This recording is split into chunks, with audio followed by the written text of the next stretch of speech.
Waziri Mkuu Mheshimiwa Dr. Mwigulu Nchemba amesema kuwa serikali inataka kazi zote zifanyike makao makuu ya nchi ili kusogeza huduma karibu na wananchi. Mheshimiwa Dr. Mwigulu ametoa kauli hiyo alipotembelea ofisi za Wizara ya Maji na Wizara ya Madini zilizopo mji wa serikali Mtumba jijini Dodoma.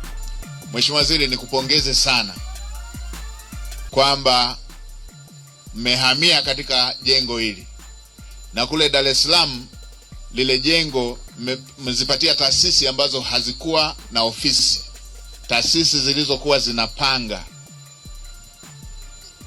Serikali ilikuwa inaingia gharama kuweka taasisi zake kwenye majengo ya kupanga.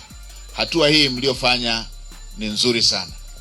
Sasa nitumie fursa hii kuzielekeza taasisi zingine zote kwamba makao makuu ya nchi ni Dodoma.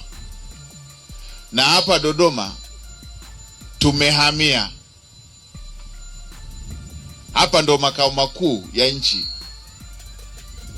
Hii sio kambi.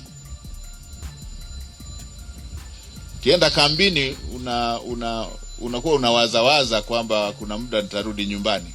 Hapa ndiyo makao makuu ya nchi. Hapa sio kambi ya makao makuu ya nchi. Hapa ndo makao makuu ya nchi.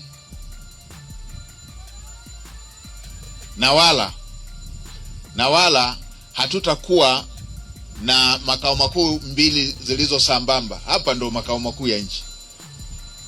Kwa hiyo wale ambao ofisi zimeshakamilika hapa na bado wameshikilia na ofisi zingine sambamba, tungali na baadhi ya taasisi za serikali ambazo zenyewe haziwajibiki kuhamia huku zinapanga. Hii si sawa. Mheshimiwa Waziri, mwelekeze Katibu Mkuu atengeneze timu ifanye tathmini ya majengo yote ya serikali yaliyoko Dar es Salaam ambayo yako underutilized, nipate hiyo ili tuyagawe kwenye taasisi zingine ambazo zinapanga na ingali serikali na majengo yasiyotumika.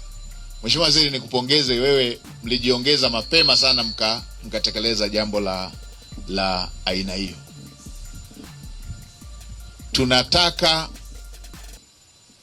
kazi za serikali zifanyike makao makuu ya nchi ili kuwasogezea huduma wa Tanzania. Kila upande wa Tanzania wafike makao makuu ya nchi.